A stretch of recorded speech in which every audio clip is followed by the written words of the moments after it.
Game 6 of the World Series took place on Thursday, October 8th. 11,500 fans filled the Exposition Park. Those that could not be placed in the stands were filed in the outfield. Just like the previous two games, the umpires declared that any ball hit into the crowd would be ruled as a ground rule triple. Fred Clark was once again faced with the dilemma of choosing a starting pitcher. With Diggin Phillips still resting his arm, the task went to Sam Lever, who was still recovering from an arm injury. The Americans sent Bill Dineen to pitch on their behalf. The game started just after 2 p.m. Hank O'Day was the home plate umpire. Tom Connolly was at first base.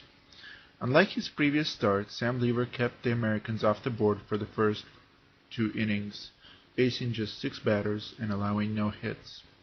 Bill Dineen was not quite as stellar, allowing 2 singles in the same period and allowing the Pirates to get within 90 feet of home plate in the first. Still, the game was scoreless when the top of the third came about. With 2 outs, Sam Lever gave up a single to Bill Dineen and walked Patsy Doherty. 2 consecutive singles by Jimmy Collins and Chick Stahl drove those runners in. Chick Stahl proceeded to steal second, putting both runners in scoring position. Buck Freeman reached first on a fielding error by Tommy Leach, knocking in Collins. By the time Fred Parent grounded out to end the inning, Boston led by 3 runs. Lever continued his struggles, giving up 3 singles in the 4th, but kept Boston from scoring. The 5th inning was a different story. Chick Stahl led off the frame by tripling to deep left.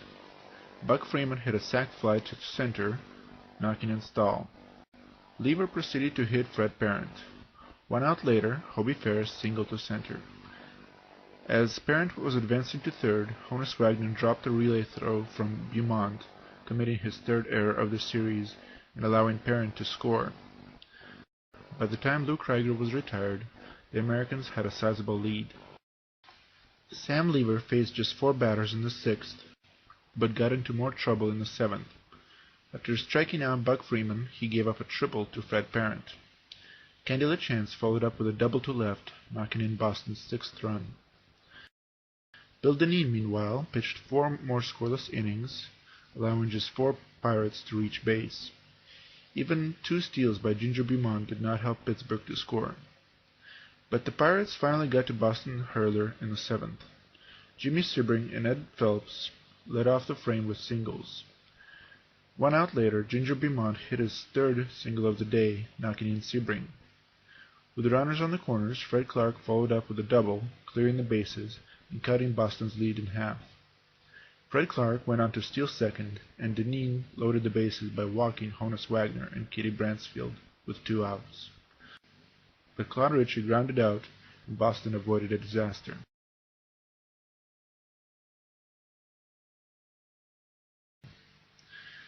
While Bill Dineen was pitching, the crowd became more and more rowdy, eventually showering the field with paper.